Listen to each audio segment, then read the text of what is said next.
बम भोला से भंगिया पिए वाला से ना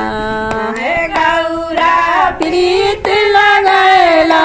शिव शंकर बम भोला से भंगिया पिए वाला से ना कोठा नया टारी उनका रहे के नाथ खान जिनका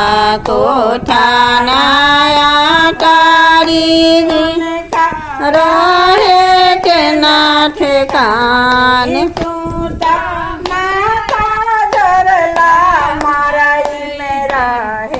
बाला से भंगिया पिए बाला से ना तो नाता जोड़ला माराई में रहे बाला से भंगिया पिए बाला से ना है गौरा पीठ लगैला शंकर बम भोला से भंगिया पिए वाला से ना गौरा प्रीत लगैला शिव शंकर बम भोला से भंगिया पिए वाला से ना जिनका खेत ना खरिहान उनका खाए के ना ठिकान जिनका खेत ना खरिहान उनका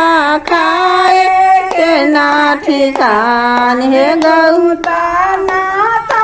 जरला भंगिया पिए वाला से माराई में रहे वाला से ना तू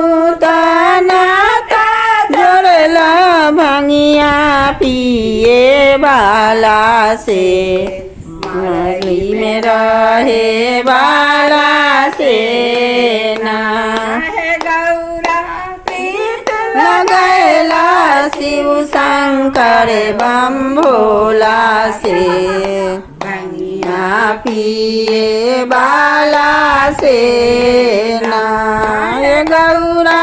प्रीत लगैला शिव शंकर बम भोला से भंगिया पिए वाला से ना काया ना धन ना सोनमा उनका कौन ना खा जन्मा जिनका ना धन ना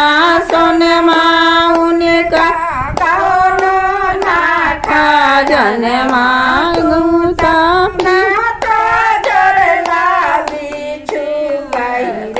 बाला से